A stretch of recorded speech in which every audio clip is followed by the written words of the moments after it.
मित्रांनो, सुख म्हणजे नक्की काय असतं या मालिकेच्या आजच्या भागामध्ये माई जयदीपला गौरीसारखी कॉफी जमली का असं विचारतात. त्यावर जयदीप कॉफी खूप छान झाली आहे असं सांगतो. इतक्यात गौरी आंघोळ करून येते. तेव्हा माई गौरीला चहा देतात आणि मगाशी तू झोपली होतीस तेव्हा तुझा चहा गार झाला म्हणून दादांनी स्वतःच्या हाताने तुझ्यासाठी चहा गरम करून आणला आहे असं सांगतात. तेव्हा गौरी दादांना तुम्ही कशासाठी चहा गरम करून आणला असं बोलते आणि मी मगाशी जागी झाली होते आणि तुमच्या गप्पा ऐकत होते असं बोलते. तेव्हा माई, तू आमच्या गप्पा चोरून ऐकत होतीस का? म्हणजे तुला आमच्या सुनांचं वारं लागलं आहे म्हणायचं असं बोलतात. तेव्हा सर्वजण हसू लागतात. त्यावर गौरी, पण मला लई भारी वाटलं तुमच्या गप्पा ऐकून आणि सकाळी सकाळी तुमचे आवाज ऐकून माझं मन तर प्रसन्न झालं आहे असं सांगते. तेव्हा माई, आम्ही आलो होतो जयदीपला भेटायला, पण जर माझ्या जावयाला त्रास दिलास ना तर गाठ माझ्याशी आहे असं गौरीला बोलतात. तर जयदीप हसू लागतो. तेव्हा गौरी माईंना, पण अजून कुठं ठरलं आहे की हा तुमचा लेक आहे का जावई आहे असं बोलू लागते. आणि तसं पण जयदीप तुमचा जावई कमी आणि लेकच जास्त आहे असं बोलत बाकीच्यांचं राहू दे, पण आपल्या चौघांच्या नात्यामध्ये कसला पण बदल व्हायला नको असं सांगते. तर ते ऐकल्यानंतर जयदीप गौरीला, तू किती वेळेला हीच गोष्ट सांगणार आहेस असं बोलतो. तर दादा, आपल्यात बदल होणं शक्य तरी आहे का असं बोलत असतात.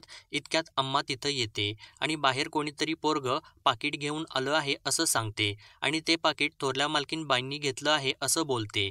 त्यावर जयदीप, रिपोर्ट आलेला असणार असं बोलतो. तर माई, रिपोर्ट चुकीच्या माणसाच्या हातामध्ये पडला असं बोलतात. तर गौरी सगळ्यांना, मगाशी मी जे काही बोलले होते ना ते सगळ्यांच्या लक्षात असू देत असं म्हणते. त्यावर माई गौरीला, तो एवढासा कागदाचा तुकडा आपल्यातलं नातं बदलू शकणार नाही असं बोलतात. त्यावर जयदीप, तरीसुद्धा ते रिपोर्ट आपल्याला बघावेच लागणार आहेत ना असं बोलतो. तर तेव्हा सर्वजण बाहेर जातात. तर बाहेर देवकी रिपोर्ट हातामध्ये घेत असते. तर शालिनी देवकीला ओरडते आणि त्या रिपोर्टला हात लावू नकोस असं बोलते. तेव्हा देवकी, तो रिपोर्ट फोडून तरी बघा ना त्यात काय निकाल लागला आहे ते असं म्हणते. त्यावर शालिनी, जर आपण ते पाकीट फोडलं ना तर आपल्यावरती डाऊट येईल असं बोलते. तेव्हा देवकी शालिनीला, परत एकदा तो रिपोर्ट फोडून बघा की असं बोलू लागते. तेव्हा शालिनी, मला पण बघावाच वाटत आहे असं म्हणून ते पाकीट हातामध्ये घेते आणि पाकीट फोडणार असते. इतक्यात दादा तिथं येतात आणि तुमचं काय चाललं आहे असं बोलतात. त्यावर शालिनी, मी तुमच्याकडेच येत होते असं सांगते. तर दादा शालिनीवर ओरडतात आणि तो रिपोर्ट माझ्या हातात द्या असं बोलतात आणि पाकीट फाडू लागतात. त्यावर माई दादांना, तो रिपोर्ट इंग्रजीमध्ये असतो ना, तुम्हाला इंग्रजी वाचता येतं का असं विचारून कॉमेडी करतात. तर दादा नाही असं बोलत माईंच्या हातामध्ये पाकीट देतात. त्यावर माई, माझं पण इंग्रजी एवढं स्ट्रॉंग नाही असं बोलू लागतात. त्यावर देवकी परत हसू लागते. तर माई देवकीला, तुमची बत्तीसी तर खूपच निघत आहे, ती काढून तुमच्या हातामध्ये देईन असं बोलू लागतात. तेव्हा उदय माईंना, माझं इंग्रजी खूप स्ट्रॉंग आहे, मी वाचतो असं बोलू लागतो. तर माई उदयला नाही असे बोलत जयदीपचं इंग्रजी सगळ्यात चांगलं आहे असं म्हणतात आणि जयदीपच्या हातामध्ये पाकीट देतात. त्यावर उदय मल्हारला, माईचं पण बरोबर आहे, कारण त्याचंच भविष्य ठरणार आहे ना, त्यामुळे त्यानेच ते पाकीट उघडून बघू देत असं बोलतो. त्यावर गौरी उदयला, असं काही पण नाही, या रिपोर्टमुळे काहीच फरक पडणार नाही, ते तर नुसतं तुमचा हट्ट होता म्हणूनच रिपोर्ट काढले आहेत असं सांगते. त्यावर जयदीप गौरीला, असू देत, हा हट्ट सुद्धा आपण पुरवूयात असं म्हणून पाकीट फोडतो आणि रिपोर्ट वाचू लागतो. तर शालिनी जयदीपला, तुम्ही एकटेच काय वाचत आहे, आम्हाला सुद्धा कळू देत की असं बोलते. त्यावर जयदीप शालिनीला, तुम्ही सांगितलं होतं त्याच डॉक्टरकडे टेस्ट केली होती आणि या रिपोर्टवर तुमचा डाऊट नाही ना असं विचारतो. त्यावर शालिनी, मी नाही डाऊट घेणार या रिपोर्टवरती असं सांगते. तेव्हा जयदीप, हे रिपोर्टसुद्धा तेच सांगत आहेत जे अम्माने सांगितलं होतं, गौरीच माईदादांची मुलगी आहे असं बोलतो. तर ते ऐकल्यानंतर शालिनी आणि देवकीला धक्का बसतो. तर बाकी सर्वजण खूप आनंदित झालेले असतात. तेव्हा माई गौरीजवळ जातात आणि माझं मन मला सांगत होतं तूच माझी लेक असणार आणि तसंच झालं असं बोलत गौरीच्या डोक्यावरून हात फिरवत गौरीला अंबाबाईचं दर्शन करायला घेऊन जातात. तर देवकी शालिनीला, मॅनेज तर झालंच नाही, उलट डॅमेजच झालं असं बोलू लागते. तर शालिनी रागाला येते आणि डॉक्टर बद्रेंना फोन लावत, तू हे काय केलंस असं विचारते. त्यावर डॉक्टर, काय झालं शालिनीताई असं बोलू लागतो. तेव्हा शालिनी डॉक्टरना, काही पण झालं तर गौरी माईदादांची मुलगी नाही असा रिपोर्ट यायला पाहिजे होता, तर तू तसं का केलं नाहीस, किती पैसे खाल्ले आहेस त्यांच्याकडून असं विचारते.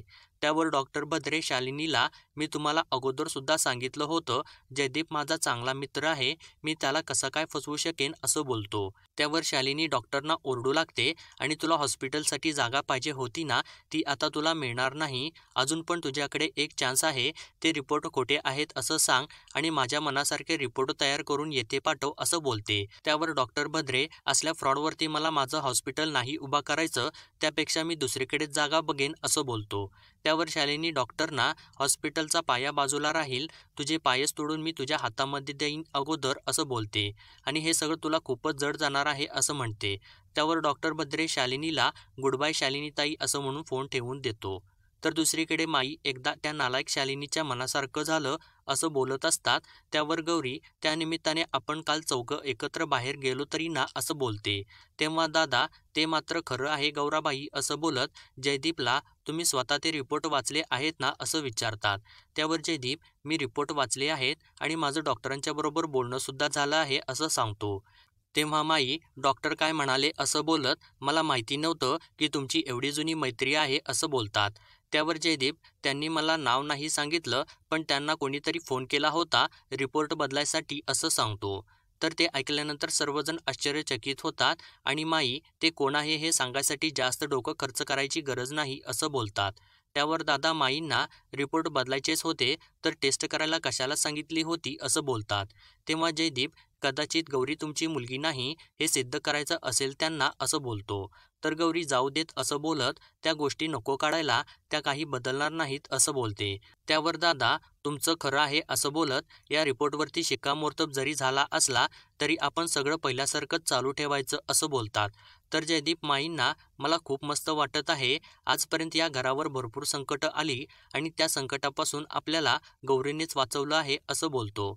तर गौरी, मी एकटीने नाही वाचवलं, तुमच्या सगळ्यांची साथ होती, म्हणूनच हे सगळं शक्य झालं आहे, मी एकटीने काहीसुद्धा केलं नाही असं सांगते. तर माई गौरीला, दरवेळेला तूच निशाण्यावरती होतीस असं बोलतात. तर जयदीप, नियतीने त्यांना धडा शिकवला आहे की गौरी तुमची मुलगी आहे हे सिद्ध करून असं बोलतो, आणि आता मला असं वाटत आहे की आपण एक मोठं सेलिब्रेशन करायला पाहिजे असं बोलतो. तर माई, अगदी तू माझ्या मनातलंच बोललास असं जयदीपला म्हणतात. तर दादासुद्धा, माझ्यासुद्धा मनातलंच बोलला जयदीपराव तुम्ही असं म्हणतात. तर गौरी, पण माझ्या मनात तसं काहीसुद्धा नाही आणि तसं करायची काही गरजसुद्धा नाही असं बोलते. त्यावर माई गौरीला, तुला कोणी विचारलं आहे का, आपलं तर आता ठरलं, आता तर सेलिब्रेशन होणारच असं बोलतात. तर दुसरीकडे अम्मा चाललेली असते, तेव्हा शालिनी आणि देवकी अम्माला बोलवतात. तर देवकी अम्माला, तुला काय गरज होती मुलांची अदलाबदल करायची असं विचारते. त्यावर अम्मा, मी कुठे स्वतःच्या मनाने केलं आहे ते, मला तर सूर्यादादांनी सांगितलं होतं म्हणूनच मी केलं होतं असं बोलते. त्यावर देवकी अम्माला, आतमध्ये काय चाललं आहे, एवढं काय बोलत आहेत ते सगळे असं विचारते. त्यावर अम्मा, मला काही माहिती नाही असं बोलते. तर शालिनी, ती आपल्याला काही सुद्धा सांगणार नाही, तिची लाडाची गौरी जर असती ना तर बरोबर तिने सांगितलं असतं असं बोलते. इतक्यात शेखरदाजी आणि रेणुका तिथं येतात. तर रेणुका, माईदादांना मुलगा झाला का मुलगी झाली असं विचारते. तर शालिनी, आता तुम्ही बर्फी वाटा, मुलगी झाली आहे असं बोलत, तुम्हाला अजून कळालं नाही का, आणि कळलं असणार म्हणूनच तुम्ही तोंडवर करून इकडे आला आहे असं बोलते.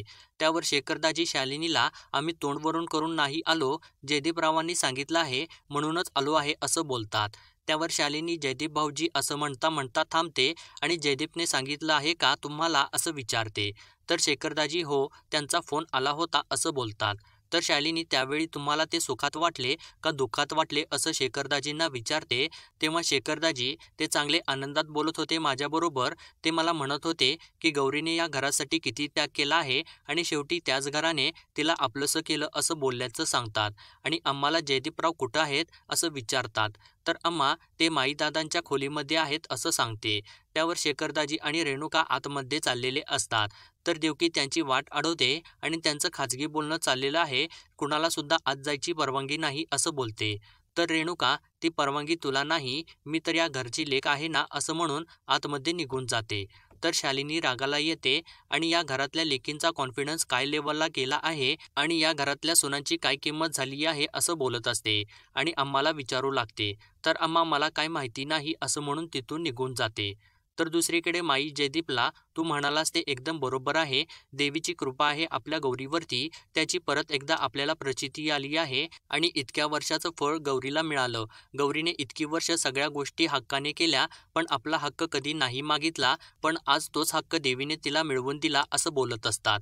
इतक्यात शेखरदाजी आणि रेणुका येतात.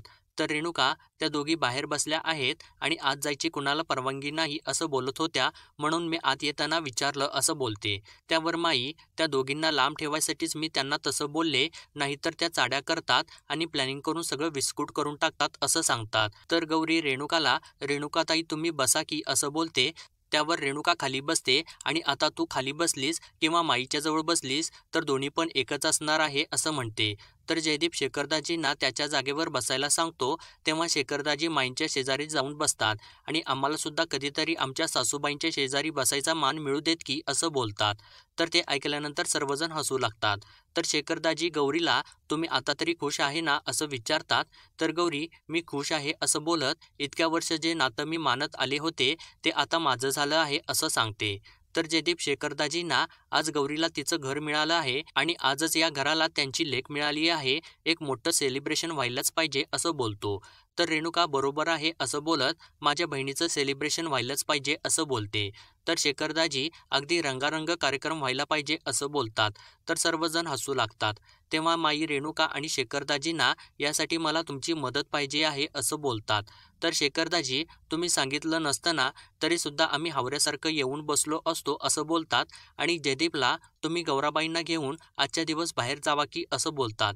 तेव्हा रेणुका शेखरदाजींना, तुम्ही आता रात्री कुठली तयारी करणार आहे असं विचारते. तर शेखरदाजी, तयारी तर उद्याच करायची आहे, पण नवरा नवरी समोर मांडव घालत असतात का असं बोलत गौराबाईंच्या समोर तिच्या कार्यक्रमाची तयारी आपण कशी करणार आहे असं बोलतात. तेव्हा माई बरोबर आहे असं बोलत जयदीपला, तू आमच्या लेकीला घेऊन बाहेर जा असं सांगतात. तर शेखरदाजी, पण आम्ही सांगितल्यानंतर परत घेऊन सुद्धा या की असं बोलतात. तर गौरी, पण एवढं सगळं करायची काय गरज आहे असं बोलू लागते. तेव्हा रेणुका गौरीला, तुला जायला मिळत आहे तर जा की असं बोलत जयदीपला कायरेजा या असं बोलून त्याची फिरकी घेते. तेव्हा जयदीप, आता तूच तुझ्या बहिणीला सांग असं रेणुकाला बोलतो. तर दादा गौरीला, तुम्ही जावा की त्यांच्याबरोबर, तुमची हौसमौस करायचा आम्हाला पण आनंद घेऊ द्यात असं बोलतात. तर गौरी, बरं ठीक आहे असं बोलत मी जाते जयदीप बरोबर असं बोलते. तेव्हा सगळे आनंदित होतात. तर दुसऱ्या दिवशी सकाळी देवकी शालिनीकडे जाते आणि मला थोडी मदत करा की असं विचारते. तेव्हा शालिनी कसली मदत करू असं देवकीला विचारते. तर देवकी, माईंनी मला रांगोळी काढायला सांगितली आहे असं सांगते. तर शालिनी कशासाठी असं देवकीला विचारते. तेव्हा देवकी शालिनीला, माईंनी ते काही सांगितलं नाही असं बोलते. त्यावर शालिनी, मी आत्ताच नखाला शेप दिला आहे, तो बिघडून जाईल असं बोलते. तर देवकी रागाने तिथून निघून स्वतःच रांगोळी काढू लागते. तेव्हा शालिनी, अजून जोडगोळी कशी काय आली नाही असं देवकीला विचारते. तेव्हा देवकी, आपली जोडगोळी पण बाहेर गेली आहे आणि जयदीप गौरी सुद्धा बाहेर गेले आहेत, तुम्हाला नेमकं कोण पाहिजे आहे असं विचारते. त्यावर शालिनी, आपल्या नवऱ्यांच्याबद्दल मी विचारत नाही, मी त्या दोघांच्याबद्दलच विचारत आहे असं सांगते. त्यावर देवकी, ते अजून आले नाहीत असं बोलते. तर शालिनी देवकीला, त्यांना कुठे पाठवलं असणार असं विचारू लागते. त्यावर देवकी, मला माहिती नाही असं बोलत, जे झालं आहे ना ते एका अर्थी बरंच झालं आहे असं बोलते. त्यावर शालिनी कोणती गोष्ट असं देवकीला विचारते. तेव्हा देवकी, ती गौरी या घरची सून नाही राहिली ती गोष्ट असं बोलत, कारण आता आपला मान वाढला आहे ना असं बोलते. त्यावर शालिनी देवकीला, तू खोळी आहेस का, ती तर आपली आता नणंद झाली आहे आणि नणंद जरी लहान असली ना तरी तिचा मान सुनेपेक्षा जास्तच असतो असं बोलते. आणि आता तर आपलं जगणंच मुश्किल होणार आहे, ती आपलं काही ऐकणार नाही आणि तिला काही सांगायचा अधिकार आपला राहिला नाही, हेच मला नको होतं असं बोलते. त्यावर देवकी, पण ते तर झालंच आहे ना, यावेळी सुद्धा तुमचा कॉन्फिडन्स फेल गेला असं बोलते. त्यावर शालिनी देवकीवरती ओरडू लागते आणि एकतर स्वतः काही करायचं नाही आणि दुसऱ्यांनी काही केलं तर तू नावं ठेवतेस असं बोलते. त्यावर देवकी, तसं नाही असं बोलत, आपली लई मोठी गोची झाली आहे असं बोलते. तर मित्रांनो, पुढील भागामध्ये आपण पाहणार आहोत, माई शालिनीच्या हातामध्ये तांब्या देतात. तर शालिनी माईंना, तिला पाणी पाजायचं आहे का असं विचारते. त्यावर माई शालिनीला नाही असं बोलत, तुझ्या नंदेचे पाय धुवायचे आहेत असं सांगतात. तर ते ऐकल्यानंतर शालिनी चांगलीच दचकते. तर माई शालिनीला गौरीचे पाय धुवायला लावतात. तेव्हा शालिनी गौरीचे पाय धुते आणि रागाला आलेली असते. तेव्हा माई शालिनीला तिचे पाय पुस असं सांगतात. त्यावर शालिनी जोराने ओरडते आणि अम्माला कापड आणायला सांगते. त्यावर माई शालिनीला कापड कशाला पाहिजे, तुझ्या पदरानेच तिचे पाय पुसायचे आहेत असं सांगतात. त्यावर शालिनी स्वतःच्या पदराने गौरीचे पाय पुसते. तर मित्रांनो, असेच डेली अपडेट पाहण्यासाठी आपल्या चॅनलला सबस्क्राईब करा.